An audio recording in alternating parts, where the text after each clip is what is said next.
Hey guys, welcome back to my channel. आज मैं आपके लिए लेकर आ गई हूँ द फेटल जर्नी मूवी के सेकंड पार्ट का हिंदी एक्सप्लेनेशन। तो चलिए शुरू करते हैं। अब तक हम देखते हैं कि कुल प्रमुख नी और हुएसांग वाइट टाइगर और ग्रीन ड्रैगन को उनके सांचे में वापस ले आते हैं और अब मुख्य मकबरे में जाने का प्रवेश द्वार भी खुल जाता है। कुल प्रमुख नी प्रवेश द्वार पर अकेले खड़े होते हैं क्योंकि उनके सारे साथी मर चुके थे। हुएसांग और बाकियों के आते ही कुल प्रमुख उन्हें आगे बढ़ने को बोलते हैं, पर हुएसांग सवाल उठाने लगता है कि इसे नरभक्षी गुंबद क्यों कहा जाता है और क्या हुआ चाकुओं की आत्माओं को संतुलित करना। वो बोलता है, यहाँ आने से पहले मुझे पता नहीं था कि ये गुंबद किस चीज़ का प्रतीक है, लेकिन अब मैं समझ गया हूँ कि ये कुछ संतुलित करना नहीं है बल्कि खून की बलि चढ़ाना है। जोंगहुई बोलता है, राजकुमार आप गलत समझ रहे हैं, वो लाशें तो गुनहगारों की हैं। नाई के पूर्वजों ने उनके शरीर का इस्तेमाल चाकुओं की आत्मा को संतुलित करने के लिए किया था। हम तो केवल पुश्तैनी निर्देशों का पालन कर रहे हैं। हुएसांग बोलता है, तो क्या वो गुनहगार इंसान नहीं थे? आपको उनकी किस्मत का निर्णय लेने का अधिकार किसने दे दिया?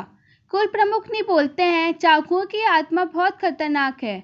हम पीढ़ियों से उन्हें ऐसे ही शांत करते हुए आ रहे हैं। हुएसांग बोलता है, अगर सब गलत होंगे तब भी आप उनको फॉलो करेंगे? कुल प्रमुख ने उसे चुप करा देते हैं और बोलते हैं, आत्माओं को संतुलित करने के बाद मैं तुम्हें सब समझा दूंगा। लेकिन हुएसांग उनसे पूछता है, हमारे साथ जो साथी खानदानी कब्रिस्तान में आए थे, क्या उन्हें भी आपने इसलिए सैक्रिफाइस कर दिया? कुल प्रमुख बोलते हैं, वो कठपुतलियों के हाथों मारे गए। हुएसांग बोलता है, अच्छा, कहाँ से आई थी कठपुतलियाँ? चलो एक पल के लिए मान लेते हैं कि ऐसा ही हुआ, पर देखो तो हम 20 आए हुए इंसानों में से अब कितने बच गए हैं। आप अब भी आगे बढ़ना चाहते हैं ताकि हम सभी मारे जाएं। भैया, पहले ही नाई कबीले के सर इतना बड़ा दोष चढ़ा हुआ है, अब थोड़ा शांत होकर दोबारा नहीं सोच सकते? कुल प्रमुख बोलते हैं, मैंने फैसला ले चुका है कि हम आज किसी भी हाल में चाकुओं की आत्माओं को संतुलित करेंगे। अगर आत्मा एक गुंबद छोड़कर बाहर निकल गई और किंगी में तबाही मचा दी तो मैं अपने पूर्वजों को मुंह नहीं दिखा पाऊंगा। हुएसांग बोलता है, क्या आपने कभी अपना आंखों से देखा है जो आप संतुलित करना चाहते हैं? जब आप छोटे थे तो हमेशा समझदार और बुद्धिमान हुआ करते थे, लेकिन जब से आपने तलवारबाजी सीखी है तब से आप मन मुताबिक और क्रूर बन गए हैं। जरा देखिए तो, अब आप एक तानाशाह की तरह हैं। कुल प्रमुख बोलते हैं, वो तुम्हारी तरह पूरा दिन भर सुलेख और चित्रकला करने से तो बेहतर ही है। तुम कब नए कबीले की सुरक्षा के बारे में चिंता करना शुरू करोगे? इस बार हुएसांग कुल प्रमुख को भैया की जगह नी मिंगजुए पुकारता है और बोलता है, क्या हमें नए कबीले की पीढ़ी को आगे बढ़ाने के लिए तलवारबाजी सीखनी जरूरी है? क्या आप सच में चाहते हैं कि मैं आपको अपनी आंखों के सामने मरता हुआ देखूं जब तक आप रुक ना जाएं? आप हमेशा कबीले के नियमों की बातें करते रहते हैं, लेकिन कभी आपने जीना भी सीखा है? कुल प्रमुख नी अपने साथियों की तरफ देखते हैं तो उन्हें उनमें से कुछ लोग कठपुतलियां जैसी दिखने लगती हैं। वो बोलते हैं, हमारा नई कबीला किंगी में 100 सालों से राज करता हुआ आ रहा है और हमें यहाँ के लोगों की रक्षा करनी होगी। वो सभी को आदेश देता है कि मुख्य मकबरे की तरफ बढ़ा जाए। सब एक एक करके प्रवेश द्वार से होकर गुजरने लगते हैं। हुएसांग भी अपने भाई को जिद्दी बोलकर निकल जाता है। आगे चलते चलते वो गहरी खाई के किनारे आ पहुंचते हैं, जिसे पार करने के लिए आगे एक कच्चा पुल होता है। हुएसांग सबसे आगे चलकर बोलता है, अगर मरना ही है तो सबसे पहले मैं मरूंगा। थोड़ी सी दूर आने पर पुल टूटता है और वो उसके अंदर धंस जाता है। सभी लोग आकर उसे वहां से निकालते हैं, तभी वहां उन पे चमगादड़ों का हमला होने लगता है। सभी पुल के दूसरे छोर जाने लगते हैं। जब हुएसांग के आने को पच जाता है तो एकदम से पुल बीच से टूट जाता है और वो खाई में गिरने लगता है। लेकिन तभी उसके पीछे कुल प्रमुख भी कूद जाते हैं और उसे पकड़कर अपना चाकू चट्टान में घुसा देते हैं। फिर वो उसे जोर से ऊपर की तरफ धक्का देते हैं और अपना चाकू ऊपर फेंकते हैं। हुएसांग उस चाकू के सहारे ऊपर जाने लगता है और कुल प्रमुख खाई में गिरने लगते हैं।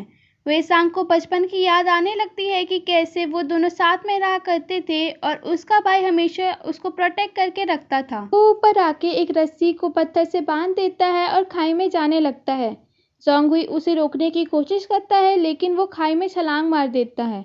फिर उस रस्सी को दिखाया जाता है जो बीच से टूट जाती है। आगे हुएसांग अंधेरा मिटाने के लिए मशाल जलाता है और अपनी राह पर आगे बढ़ने लगता है। कुछ देर चलने के बाद उसे एहसास होता है कि वो वहीं आ पहुंचा है जहां से उसने चलना शुरू किया था। वो एक पत्थर पे अपनी लटकन निशान के तौर पर टांग देता है और इस बार दूसरी दिशा में जाने लगता है, पर वहीं वापस घूम फिर कर पहुंच जाता है। वो हर बार एक नई दिशा लेता है, लेकिन अंत में वहीं आ पहुंचता है। फिर उसे एहसास होता है कि वो जगह एक भूल भुलैया है। तभी उसे कुछ आवाजें सुनाई देती हैं जो उससे बोलती हैं कि तुम्हारा भाई मारा जा चुका है और उसके जिम्मेदार तुम हो।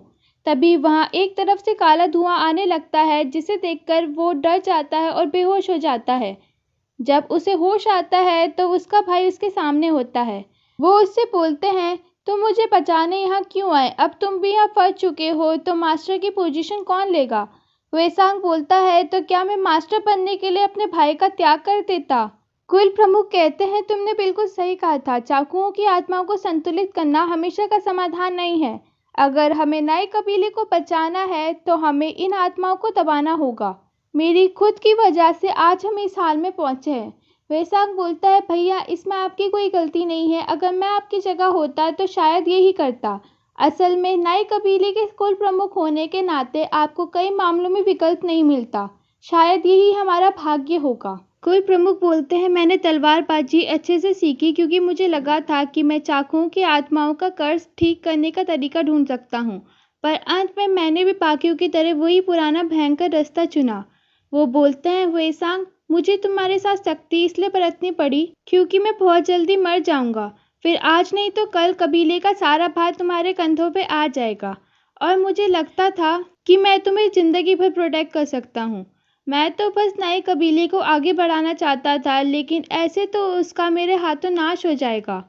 फिर मैं हमारे पूर्वजों को अपना मुंह कैसे दिखा पाऊंगा? वेसांग बोलता है, भैया जब से हमारे पिता की मौत हुई तब से आपने पूरे कबीले को अकेले ही संभाला है और अपनी जिम्मेदारियों पर खड़ा उतरे हैं। अब से हम दोनों भाई साथ मिलकर इस मुसीबत का सामना करेंगे। कुल प्रमुख बोलते हैं, तुम्हें पता है इस जगह का नाम सूजियन पैलवियन है। नाई कबीले के सारे कुल प्रमुख अपना दिमागी संतुलन खोने से पहले खुद को यहाँ कैद कर लिया करते थे। आज तक कोई भी यहाँ से बचकर बाहर नहीं निकल पाया है। मुझे डर है कि आज हम यहीं मारे जाएंगे। तुम्हें इस सब में घसीटने के लिए मुझे माफ कर देना।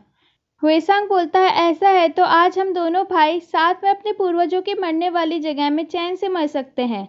झड़ी हुई पत्तियां जड़ के पास वापस आ गई। फिर वेसांग नोटिस करता है कि कहीं से बहते हुए पानी की आवाज आ रही। वो छानबीन करने लगता है तो देखता है दीवारों में बनी हुई पेंटिंग अपनी तलवार की जगह कहीं और देख रही है। वो एक चट्टान के ऊपर चढ़कर देखता है तो वहां से उसे एक डायग्राम फॉर्म दिखता है। फिर वो और उसका भाई दोनों मिलकर उस फॉर्म में अपना जादू करते हैं, जिससे गुप्त दरवाजा खुल जाता है। वहां से बाहर आकर वो अपने साथियों से मिलते हैं और बोलते हैं, सभी लोगों का बहुत बहुत शुक्रिया जो आज आप हमारे साथ यहाँ तक आए, लेकिन अब चाकुओं की आत्माओं को सील करने का खतरा हम खुद लेंगे। लेकिन सभी उन पे आकर उनका साथ देने को बोलते हैं। कुल प्रमुख बोलते हैं, आज हम 9 भाई सभी मुश्किल को पार करके यहाँ तक पहुँचे हैं। मैं वादा करता हूँ कि चाहे कुछ भी हो जाए मैं आप लोगों का साथ नहीं छोड़ूंगा। वेसांग भी बोलता है, आज तक हम चाकुओं की आत्माओं को खून की बलि चढ़ाते हुए आ रहे हैं, लेकिन आज हम उनकी आत्माओं की बलि अपने मरे हुए भाइयों को चढ़ाएंगे। आगे वो मुख्य मकबरे में आ जाते हैं और अपनी फॉर्मेशन बना देते हैं, लेकिन तब तक चाकुओं की आत्मा उन पर हमला कर देती है और वो कुल प्रमुख को मारने ही वाली होती है कि उनका एक आदमी बीच में आकर उन्हें बचा देता है। वेसांग और बाकी सभी वहीं पर बेहोश हो जाते हैं। तब कुल प्रमुख नी और जोंग हुई अकेले उस आत्मा का मुकाबला करते हैं और उसे रस्सियों से जकड़ देते हैं, लेकिन वो आत्मा आजाद हो जाती है और जोंगहुई के शरीर में प्रवेश कर बैठती है। वो कुल प्रमुख से बोलता है, नाई कबीले के वंशजों को आकर हमारी पूजा करनी चाहिए। तुम एहसान फरामोश लोगों की हिम्मत कैसे हुई मेरा ऐसा अनादर करने की? अब अपना खून देखकर पश्चाताप करो। वो अपना विशालकाय रूप धारित कर देता है और उसके आदमियों को बेरहमी से मारने लगता है। तब कुल प्रमुख नी को भी बहुत गुस्सा आ जाता है और उनकी चाकू की आत्मा भी अपना विशालकाय रूप धारित कर देती है। उन दोनों के बीच में बहुत तगड़ा मुकाबला होता है, मानो आग और पानी आपस में लड़ रहे हों। उसी समय वेसांग को भी होश आ जाता है। कुल प्रमुख नी जोंगहुई को हरा देते हैं और जैसे ही चाकू की आत्मा उसके शरीर छोड़ने लगती है, वो अपने चाकू बख्शी से उसे मार डालते हैं। उसके बाद वो अब भी अपने काबू से बाहर होते हैं और जोंगहुई को भी मारने वाले होते हैं कि वेसांग उन्हें शांत करने के लिए बांसुरी बजाने लगता है और वो शांत भी होने लगते हैं कि उन्हें जोंगहुई एक कठपुतली के जैसे दिखने लगता है और वो उसे मार डालते हैं। ऐसे ही वो अपने 2 और साथियों को भी मार डालते हैं। उसके बाद वो हुई-सांग की तरफ बढ़ने लगते हैं, लेकिन वो रुक जाते हैं और अपने होश में वापस आ जाते हैं। वो जोंग-हुई और बाकी सभी को देखते हैं तो हुआई-सांग बोलता है, उन सभी को चाकुओं की आत्माओं ने मार डाला। ये सुनकर कुल प्रमुख नी रोने लगते हैं और हुई-सांग उन्हें संभालता है। अब आगे सुबह हो जाती है और दोनों भाई अपने पूर्वजों के आगे सर झुकाकर उन्हें प्रणाम करते हैं। फिर वो वहाँ से बाहर आ जाते हैं। कुल प्रमुख नी हुए-सांग से बोलते हैं, मैं अब भी तुम्हें वैसे ही प्रोटेक्ट करूंगा जैसे मैंने बचपन में बोला था। अगला सीन अब कुल प्रमुख नी की मौत के बाद उनके अंतिम संस्कार का होता है, जहाँ हुए-सांग रो रहा होता है। बाद में वो अपने कमरे में बैठकर अपने भाई को याद कर रहा होता है कि उसे उनकी आवाज़ सुनाई देती है और उनके पीछे होने का एहसास होता है। लेकिन जब वो मुड़ के देखता है तो वहाँ कोई नहीं होता। उसे लगता है कि वो उसका वहम था कि तभी किताब के पन्ने अपने आप पलटने लगते हैं और अक्षर खुद मैंग्याओ की संगीत के साथ की गई छेड़छाड़ के बारे में बताने लगते हैं।